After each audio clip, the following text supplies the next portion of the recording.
Hello everyone and welcome back to my YouTube channel. So friends, जो आज का हमारा वीडियो लेक्चर है ये बेस्ड है मॉलिक्यूलर ऑर्बिटल थ्योरी पर। जी हाँ, molecular orbital theory the most important topic in chemical bonding. सबसे पहली बात तो केमिकल बॉन्डिंग भी बहुत इंपॉर्टेंट चैप्टर है और इसके अंदर द मोस्ट इंपॉर्टेंट टॉपिक जो मैं कहूँ भी किसी भी एग्जामिनेशन में आपको बहुत ईजिली क्वेश्चन देखने को मिलेगा इस पर। तो मॉलिक्यूलर ऑर्बिटल थ्योरी को हम स्टूडेंट्स 2 पार्ट्स में स्टडी करने वाले हैं। तो सबसे पहला पार्ट जो आज का वीडियो लेक्चर है इसके अंदर हम स्टडी करेंगे कि what is the need for molecular orbital theory, molecular orbital theory की ज़रूरत क्यों पड़ी। सेकेंड चीज़ हम ये देखेंगे कि मॉलिक्यूलर ऑर्बिटल थ्योरी के क्या फीचर्स हैं, वो क्या स्टेट करता है। फिर हम देखेंगे फॉर्मेशन ऑफ मॉलिक्यूलर ऑर्बिटल्स और लास्ट में हम देखने वाले हैं टाइप्स ऑफ मॉलिक्यूलर ऑर्बिटल्स। तो इस पे चलने से पहले अगर किसी स्टूडेंट ने चैनल को सब्सक्राइब नहीं किया है और चैनल को सब्सक्राइब करना चाहते हैं तो मेरे चैनल का नाम है शौर्य ग्रोवर और उसके साथ स्टूडेंट्स आपको बेल आइकन देखने को मिलेगी। बेल आइकन को प्रेस करने से क्या होगा, नेक्स्ट वीडियो डल चुकी है ये नोटिफिकेशन आपकी स्क्रीन पर खुद ब खुद आ जाएगी, तो आप बेल आइकन्स को भी प्रेस कर सकते हैं। अब स्टूडेंट, जैसे कि मैंने बोला कि ज़रूरत क्या थी मॉलिक्यूलर ऑर्बिटल थ्योरी की, तो ये एक हल्का सा थ्योरेटिकल पोर्शन, एक बेसिक इंट्रोडक्शन आपको दे देती हूँ, फिर हम यहाँ पे डिक्टेट करके ब्लैक बोर्ड पर शुरू करती हूँ। तो स्टूडेंट्स, अभी तक हमने वैलेंस बॉन्ड थ्योरी को देखा था। वैलेंस बॉन्ड थ्योरी ने हमें स्ट्रक्चर ज्योमेट्री के बारे में तो बताया, लेकिन उसने हमें कई चीज़ें नहीं बताई। उसने हमें स्टेबिलिटी एक्सप्लेन नहीं की, उसने हमें बॉन्ड लेंथ, बॉन्ड ऑर्डर, उसने हमें मैग्नेटिक बिहेवियर भी एक्सप्लेन नहीं किया। आप सब सोचोगे नहीं मैम उसने ऑक्सीजन का बताया था, उसने कहा था भी ऑक्सीजन डायमैग्नेटिक है, लेकिन नहीं स्टूडेंट्स, वो चीज़ गलत है। ऑक्सीजन क्या है, बेसिकली ऑक्सीजन डायमैग्नेटिक नहीं है। मॉलिक्यूलर ऑर्बिटल थ्योरी ने एक्सप्लेन किया भी ऑक्सीजन एक पैरामैग्नेटिक है। अब यही तो चीज़ थी, मैं मैग्नेटिक बिहेवियर को मॉलिक्यूलर ऑर्बिटल थ्योरी ने एक्सप्लेन किया जो कि वीबीटी नहीं कर पाई।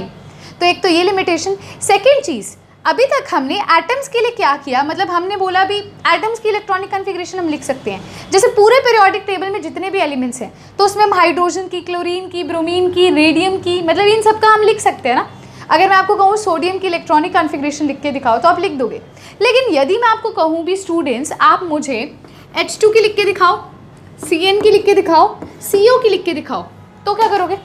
क्या आप इसकी इलेक्ट्रॉनिक कॉन्फ़िगरेशन लिख सकते हो? नहीं लिख सकते, क्योंकि ये मॉलिक्यूल्स है।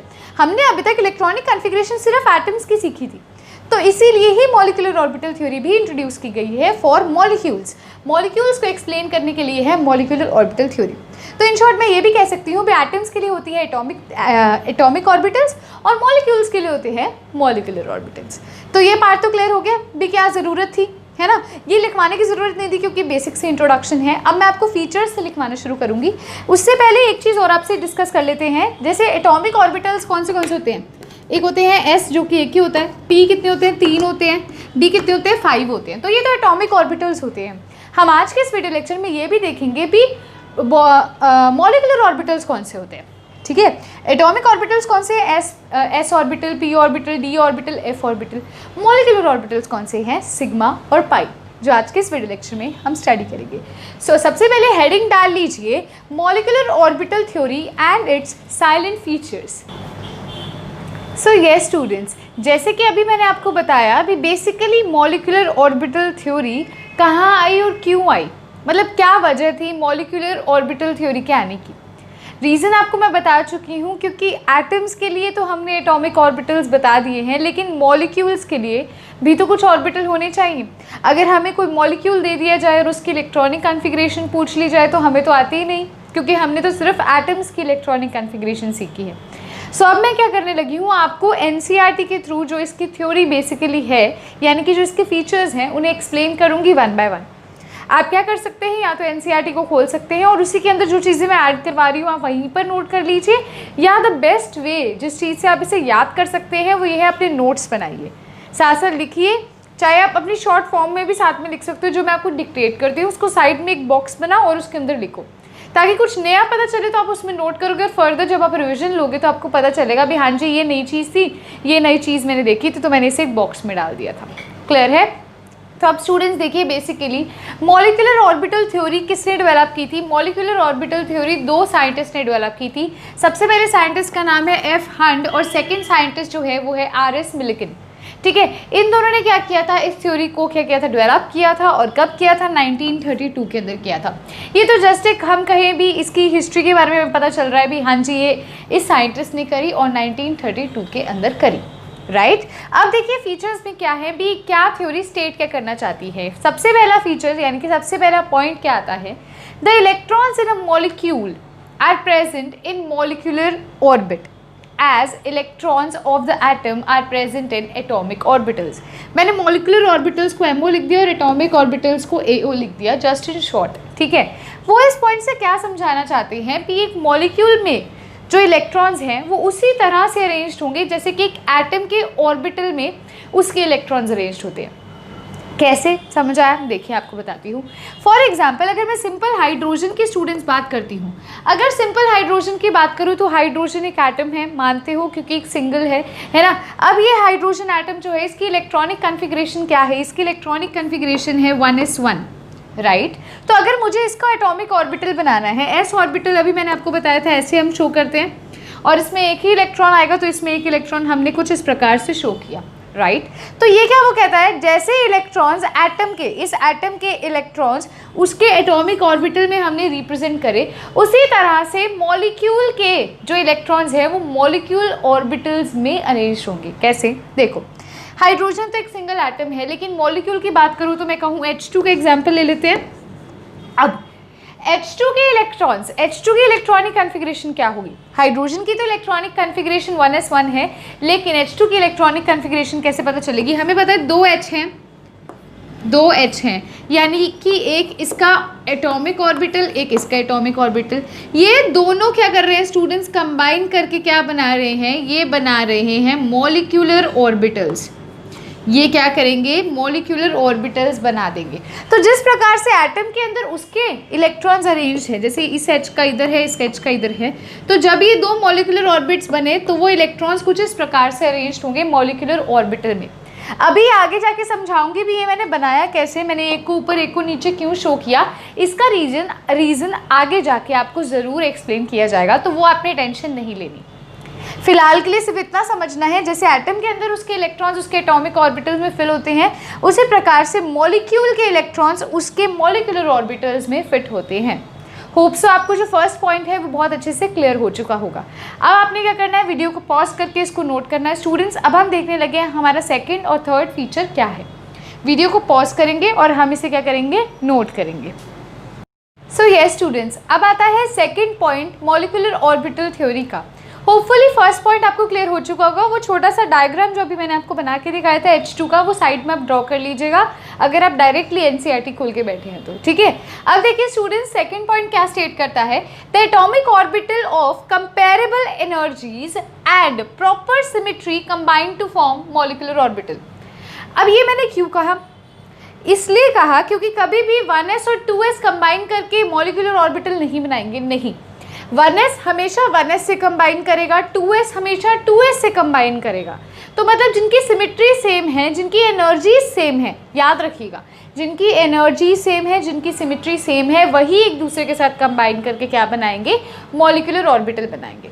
आपको मैंने मॉलिक्यूलर ऑर्बिटल थ्योरी समझाने से पहले एक चीज़ बताई थी भी, एटॉमिक ऑर्बिटल्स कंबाइन करते हैं और वो मॉलिक्यूलर ऑर्बिटल्स जनरेट करते हैं, इतना बताया था। तो उनकी क्या होनी चाहिए, एनर्जी सेम होनी चाहिए और सिमेट्री सेम होनी चाहिए।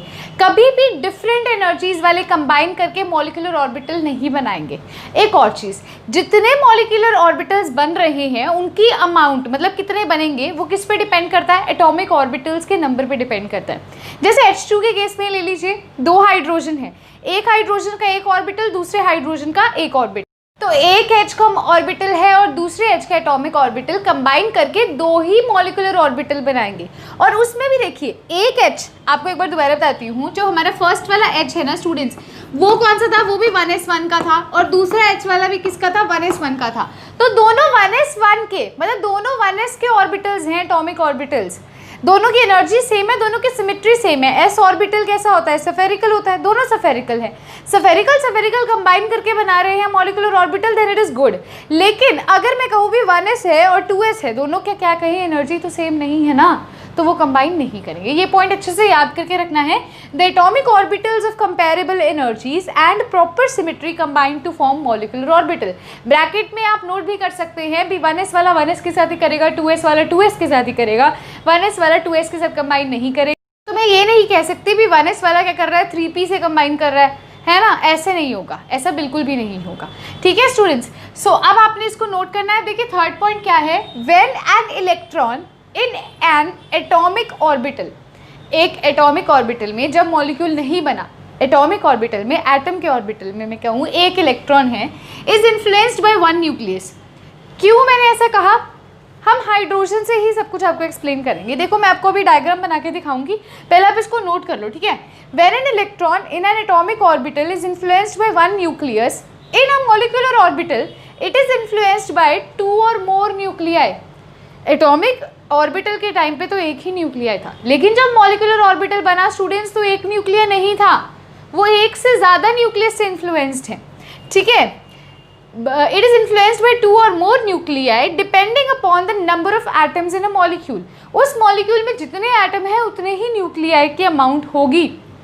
आगे देखिए, so atomic orbital is monocentric while molecular orbital is polycentric. अब इसका मतलब क्या है, मैं आपको ऊपर वाला पॉइंट इरेज करके एक डायग्राम के थ्रू इसको एक्सप्लेन करूंगी। आपने ये वाला पॉइंट भी नोट कर लेना, मैं इसकी लास्ट लाइन बस नहीं इरेज कर रही। स्टूडेंट्स जब भी आप करोगे अपनी यूजर ने वीडियो को पॉज करके सारी चीज़ों को नोट करना है।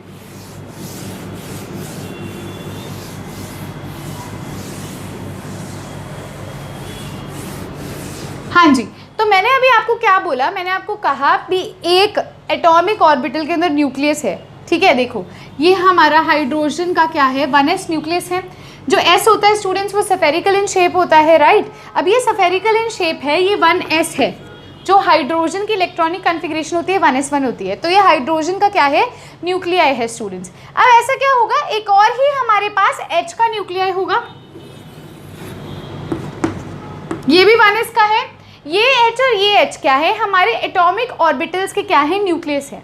ये दोनों हमारे एटम के न्यूक्लियस हैं, ये एक H इकलौता है, ये इसलिए एटम है, ये भी एटम है, तो ये इसका न्यूक्लियस है, ये इसका न्यूक्लियस है। यहाँ देखो मैंने क्या लिखा है, atomic orbital is monocentric, mono मतलब सिंगल सेंटर वाला, तो ये क्या है स्टूडेंट्स, ये सिंगल सेंटर वाला है, ये भी क्या है, सिंगल सेंटर वाला है। तो जो मॉलिक्यूलर ऑर्बिटल हमारा इससे बनेगा, मतलब इन दोनों को ऐड करने से हमारा एक मॉलिक्यूलर ऑर्बिटल बनेगा। ओवरलैपिंग कैसे करवाई थी, देखो ओवरलैपिंग ऐसे हुई थी, ओवरलैपिंग ऐसी हुई थी ना, दो एटम से कंबाइन कर लिया, 1s ने कंबाइन कर लिया। अब देखो ये क्या है, दो न्यूक्लियस से शेयर हो गया, इसके न्यूक्लियस और इसके न्यूक्लियस से क्या हुआ, इलेक्ट्रॉन्स की शेयरिंग हो गई। तो हमारा जो मॉलिक्यूलर ऑर्बिटल बनेगा स्टूडेंट्स वो बनेगा पॉलीसेंट्रिक, और एटॉमिक ऑर्बिटल क्या है, मोनोसेंट्रिक। मोनोसेंट्रिक मतलब सिंगल सेंटर वाला, और पॉलीसेंट्रिक मतलब क्या, एक से ज़्यादा न्यूक्लियस वाला। तो यहाँ आपको सिंगल न्यूक्लियस देखने को मिल रहा है और यहाँ आपको एक से ज़्यादा न्यूक्लियस देखने को मिल रहा है। तो होपफुली आपको ये वाला जो पॉइंट है, थर्ड पॉइंट है, ये क्लियर हो चुका होगा स्टूडेंट्स। अब हम देखते हैं हमारा फोर्थ और फिफ्थ पॉइंट। सो ये स्टूडेंट्स अब आता है फोर्थ पॉइंट। देखिए फोर्थ पॉइंट जो है वो कहीं ना कहीं हमें एनर्जी लेवल रिप्रेजेंटेशन में भी हेल्प करेगा। वो डायग्राम्स भी बनवाऊंगी जो कि मेन पोर्शन है हमारे इस टॉपिक का। उससे पहले पॉइंट देखिए क्या है, the number of molecular orbitals, मैं मॉलिक्यूलर ऑर्बिटल्स को MO से लिख रही हूँ स्टूडेंट्स, और एटॉमिक ऑर्बिटल्स को AO से लिख रही हूँ। ठीक है, the number of molecular orbitals formed is equal to the number of combining atomic orbitals. मतलब कि अगर दो एटॉमिक ऑर्बिटल्स कंबाइन कर रहे हैं स्टूडेंट्स तो कितने मॉलिक्यूलर ऑर्बिटल बनेंगे, दो ही मॉलिक्यूलर ऑर्बिटल हमें देखने को मिलेंगे। अगर तीन कंबाइन कर रहे हैं तो तीन देखने को मिलेंगे। तो ये है भी कितने एटॉमिक ऑर्बिटल्स कंबाइन करेंगे उतने ही मॉलिक्यूलर ऑर्बिटल्स क्या होंगे, फॉर्म होंगे। क्लियर है, देखो when two atomic orbitals combine two molecular orbitals are formed. अगर दो एटॉमिक ऑर्बिटल्स कंबाइन कर रहे हैं तो दो ही मॉलिक्यूलर ऑर्बिटल्स बनेंगे। क्लियर है, अब वो दो मॉलिक्यूलर ऑर्बिटल्स कौन से कहलाएंगे, एक होता है स्टूडेंट्स बॉन्डिंग और एक होता है स्टूडेंट्स एंटी बॉन्डिंग। तो दो हमें मॉलिक्यूलर ऑर्बिटल देखने को मिलते हैं, बॉन्डिंग मॉलिक्यूलर ऑर्बिटल और एंटी बॉन्डिंग मॉलिक्यूलर ऑर्बिटल। इनकी रिप्रेजेंटेशन भी मैं आपको अभी बताऊंगी। उससे पहले इनके बारे में एक इन्फॉर्मेशन होती है भी किसकी एनर्जी लो है किसकी एनर्जी हाई है, वो नेक्स्ट पॉइंट में आपको देखने को मिलेगी। फिलहाल के लिए ये पॉइंट नोट कीजिए, जितने कंबाइनिंग एटॉमिक ऑर्बिटल्स होंगे उतने ही मॉलिक्यूलर ऑर्बिटल्स प्रोड्यूस होंगे। सो ये स्टूडेंट्स अब हम देखते हैं हमारा फिफ्थ पॉइंट। सो ये स्टूडेंट्स अब आता है नेक्स्ट पॉइंट। जैसे कि अभी मैंने आपको कहा भी बॉन्डिंग मॉलिक्यूलर ऑर्बिटल होते हैं और एंटी बॉन्डिंग मॉलिक्यूलर ऑर्बिटल होती हैं। तो इनमें से किसी की कम एनर्जी होगी, किसी की हाई होगी। जिसकी एनर्जी कम होगी उसे हम नीचे ड्रॉ करते हैं और जिसकी हाई होती है उसे ऊपर ड्रॉ करते हैं। तो वो भी दिखाऊंगी, देखिए उससे पहले नोट करिए bonding molecular orbital has lower energy as compare to antibonding molecular orbital. जो हमारे पास बॉन्डिंग मॉलिक्यूलर ऑर्बिटल होता है इसकी एनर्जी कम होती है, लेकिन एंटी बॉन्डिंग मॉलिक्यूलर ऑर्बिटल की एनर्जी ज़्यादा होती है। अब कैसे बनाते हैं देखो, जैसे कि मैंने बोला, जैसे ये एक H का है और एक ये H का है, राइट, मतलब दो H कंबाइन करके H2 बनाते हैं स्टूडेंट्स। तो एक यहाँ बनेगा और एक यहाँ बनेगा, है ना। तो जो नीचे बनता है स्टूडेंट्स उसको बोलते हैं हम बॉन्डिंग मॉलिक्यूलर ऑर्बिटल, और जो ऊपर बनता है उसको बोलते हैं एंटी बॉन्डिंग मॉलिक्यूलर ऑर्बिटल। जो बॉन्डिंग मॉलिक्यूलर ऑर्बिटल होती है उसकी एनर्जी कम होती है, इसीलिए वो नीचे बनती है, क्योंकि नीचे से ऊपर जाएंगे तो एनर्जी इंक्रीज करेगी।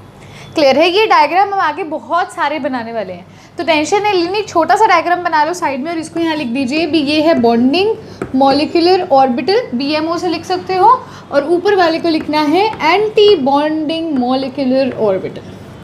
ठीक है, क्लियर है। अब इस पॉइंट को नोट कर लीजिए। सेकंड देखिए, मतलब 6 पॉइंट देखिए, just as electron probability distribution around nucleus in an atom is given by atomic orbital. एक एटम में हम उसके इलेक्ट्रॉन की प्रोबेबिलिटी ढूंढते थे, जिससे हमने नोड और नोडल प्लेन बताए थे।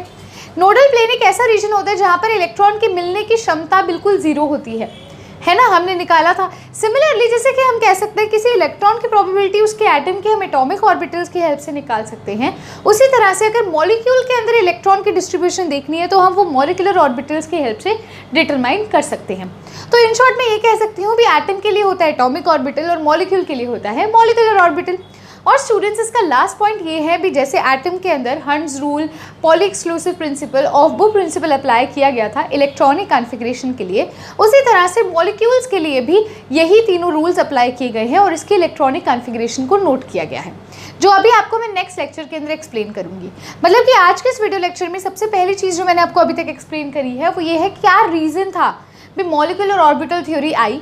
ठीक है, क्या रीज़न था? ऑक्सीजन का आपको मैंने एग्जाम्पल बताया, मैग्नेटिक इफेक्ट का एग्जाम्पल बताया, और सेकंड मैंने आपको क्या समझाया, इसके साइलेंट फीचर्स बताए। अब मैं आपको एक डायग्राम एक्सप्लेन करूंगी और उस डायग्राम की हेल्प से ये बताऊंगी भी बॉन्डिंग मॉलिक्यूलर ऑर्बिटल है क्या और एंटी बॉन्डिंग मॉलिक्यूलर ऑर्बिटल है क्या, यानी कि फॉर्मेशन ऑफ मॉलिक्यूलर ऑर्बिटल जब हम हमारा नेक्स्ट टॉपिक कर रहे हैं तो उससे पहले आपने क्या करना है, इस वीडियो को पॉज करके इन दोनों पॉइंट्स को क्या करना है स्टूडेंट्स, नोट कर लेना है।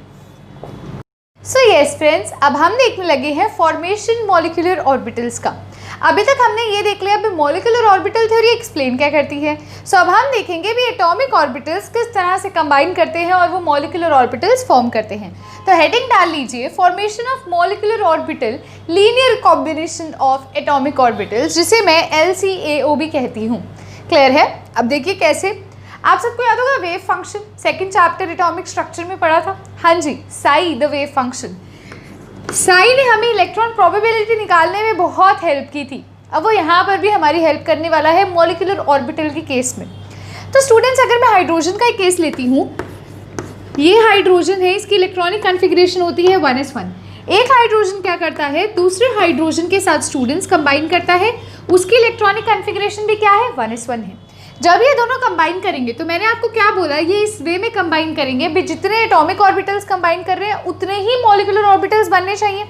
दो एटॉमिक ऑर्बिटल्स कंबाइन कर रहे हैं तो दो ही मॉलिक्यूलर ऑर्बिटल्स बनने चाहिए, ये तो आप मानते हो ना। ठीक है, एक बार के लिए मैं ऐसे ही बना रही हूँ और इसे लिख रही हूँ मॉलिक्यूलर ऑर्बिटल्स, सारा रिविजन थ्योरी का हो जाएगा भी अगर दो एटॉमिक ऑर्बिटल्स कंबाइन कर रहे हैं तो दो ही मॉलिक्यूलर ऑर्बिटल्स बनेंगे साथ के साथ, जिसमें से एक तो होगा बॉन्डिंग मॉलिक्यूलर ऑर्बिटल और एक होगा एंटी बॉन्डिंग मॉलिक्यूलर ऑर्बिटल। अब स्टूडेंट्स, अगर मैं आपको कहूँ भी बॉन्डिंग मॉलिक्यूलर ऑर्बिटल कौन सा है और एंटी बॉन्डिंग मॉलिक्यूलर ऑर्बिटल कौन सा है, देखो तो इसको हम किस तरह से बना सकते हैं। सबसे पहले तो एक हाइड्रोजन पहले वाला और यहाँ बनेगा दूसरा हाइड्रोजन पहले वाला ही, मतलब ये दोनों हाइड्रोजन क्या कर रहे हैं, एक दूसरे के साथ कंबाइन कर रहे हैं और ये क्या बनाएंगे स्टूडेंट्स, ये बनाएंगे मॉलिक्यूलर ऑर्बिटल। देखिए, sorry for the disturbance students, तो आपको यहाँ देखने को मिल रहा है भी दो एटॉमिक ऑर्बिटल्स कंबाइन कर रहे हैं तो दो ही मॉलिक्यूलर ऑर्बिटल बनेंगे। अब ये दो एटॉमिक ऑर्बिटल्स हैं, इनका एनर्जी लेवल सेम है, इसलिए इनको ऐसे एक ही जगह पे बनाया, देखो एक ही लेवल पे बनाया। अब मॉलिक्यूलर ऑर्बिटल एक तो स्टूडेंट बनेगा यहाँ ऊपर और एक बनेगा यहाँ नीचे। इसको थोड़ा और नीचे करते हैं, इसको मैं थोड़ा और नीचे करके दिखाती हूँ। हाँ जी, ऐसे, मतलब ये जो एटॉमिक ऑर्बिटल्स है इससे थोड़ा सा ये नीचे बनेगा, एक यहाँ बनेगा ऊपर, एक यहाँ बनेगा नीचे। ये दोनों कौन से हैं? ये हमारे मॉलिक्यूलर ऑर्बिटल्स हैं। जो नीचे बनता है स्टूडेंट्स, इसको बोलते हैं बॉन्डिंग मॉलिक्यूलर ऑर्बिटल, जिसको बोलेंगे सिग्मा 1s। इसको क्या बोलेंगे? Sigma 1s। और जो ऊपर बनता है ये होता है सिग्मा स्टार 1s, और इसे बोलते हैं anti bonding molecular orbital. Bonding और एंटी बॉन्डिंग में हमें डिफरेंशिएट करना है, यहाँ से देखने में कैसे पहचानना है। तो जो बॉन्डिंग मॉलिक्यूलर ऑर्बिटल है स्टूडेंट्स, वो विदाउट स्टार होगा, सिंपल सिग्मा 1s लिखा है, क्योंकि यहाँ पे 1s है। देखो इस हाइड्रोजन का इलेक्ट्रॉनिक कॉन्फ़िगरेशन 1s1 है, इसकी भी 1s1 है। तो जब ये कंबाइन करेंगे तो s ऑर्बिटल ही कंबाइन कर रहा है, वो भी फर्स्ट शेल का ही कंबाइन कर रहा है, तो 1s ही बनेगा। सिग्मा 1s और पाई जो होते हैं वो मॉलिक्यूलर ऑर्बिटल की टाइप्स हैं, वो अभी बताऊंगी, लेकिन पहले स्ट्रक्चर देखते हैं बनता कैसे। तो दो एटॉमिक ऑर्बिटल्स ने कंबाइन करके एक मॉलिक्यूलर और दो ऑर्बिटल्स बना दिए मॉलिक्यूलर ऑर्बिटल्स। एक होता है बॉन्डिंग और एक होता है एंटी बॉन्डिंग। बॉन्डिंग वाले को सिंपल ऐसे लिखते हैं, एंटी बॉन्डिंग वाले को इससे लिखते हैं, स्टार से लिखते हैं। अब बॉन्डिंग वाला कैसे बनता है और एंटी बॉन्डिंग वाला कैसे बनता है, तो ये भी देख लो।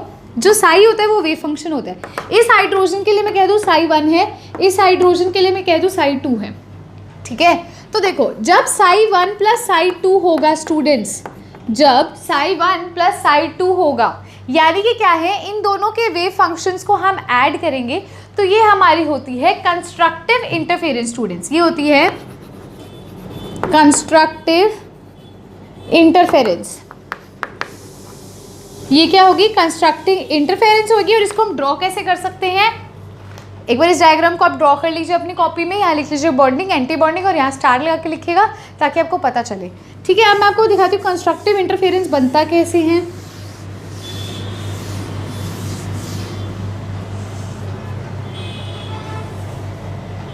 हाँ जी, तो देखिए यहाँ पर मैंने क्या लिखा, साई 1, जो कि पहले हाइड्रोजन का वेव फंक्शन है।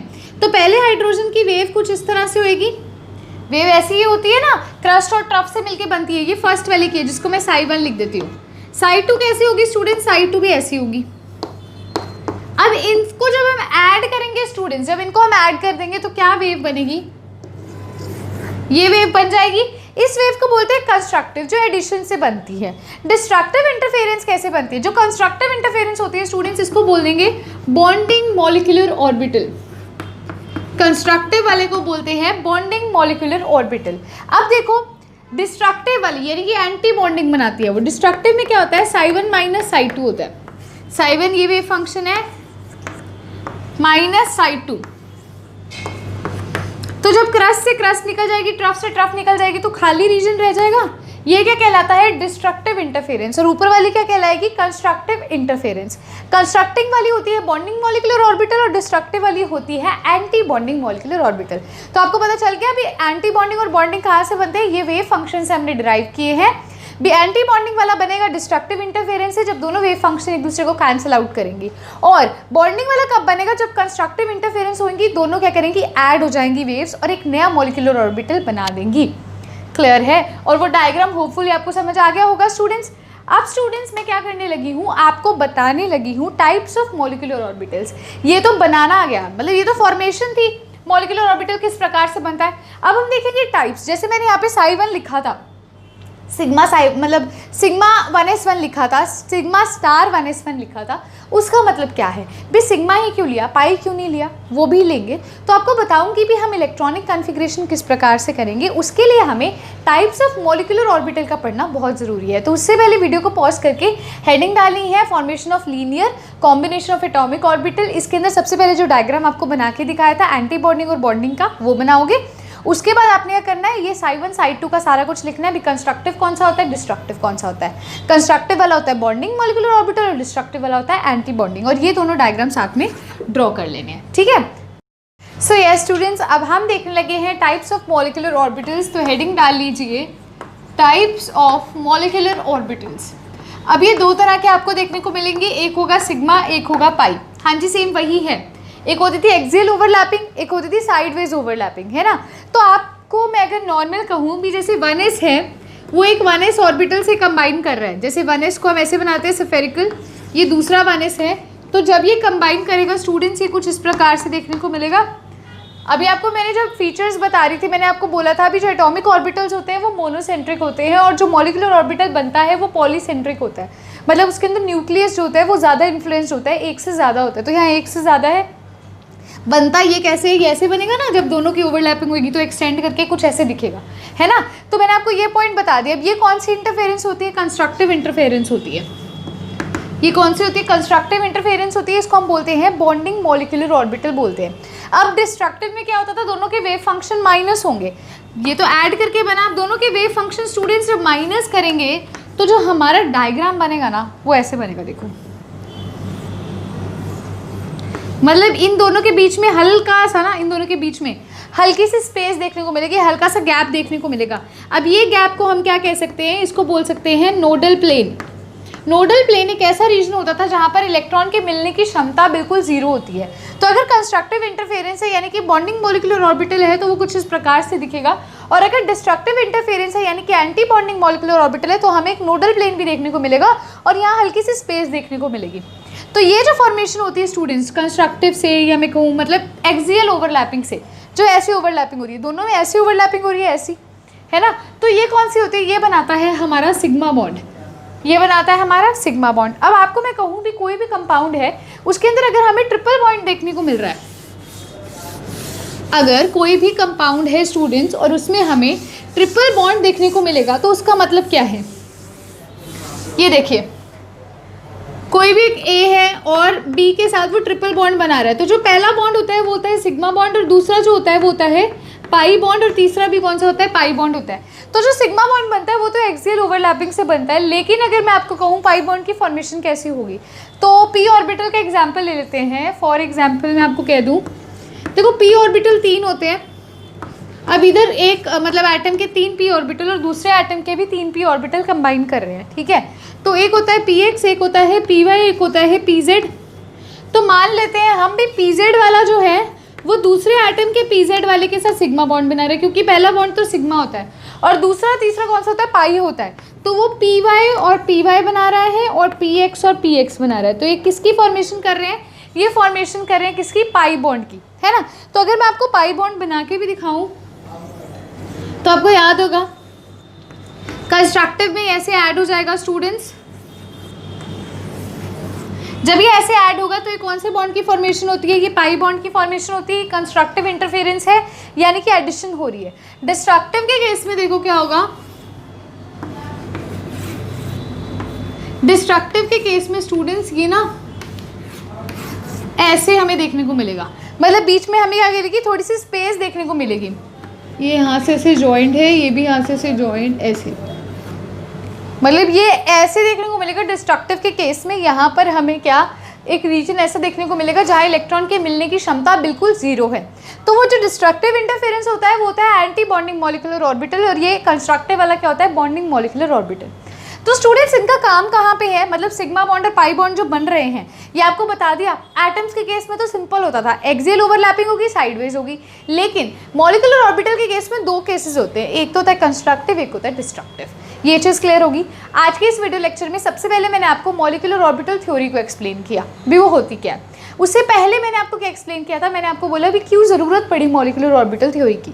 फिर मैंने आपको बताया फॉर्मेशन कैसे करते हैं, मतलब जो साई1 साई2 वेव फंक्शन है उसकी हेल्प से। और अब जो हमारा लास्ट टॉपिक था ये था टाइप्स ऑफ मॉलिक्यूलर ऑर्बिटल्स। सो अगर आज का वीडियो लेक्चर आपको अच्छा लगा है तो आप लाइक कर दीजिए, बहुत अच्छा लगा आप शेयर कर सकते हैं, कमेंट करके ज़रूर बताना। और नेक्स्ट वीडियो लेक्चर के अंदर, ये अभी कंप्लीट नहीं हुआ हमारा टॉपिक, 2 वीडियोस में इसको कंबाइन किया गया है। नेक्स्ट वीडियो लेक्चर के अंदर इलेक्ट्रॉनिक कॉन्फ़िगरेशन निकालेंगे, H2 मॉलिक्यूल का, CO मॉलिक्यूल का, CN का।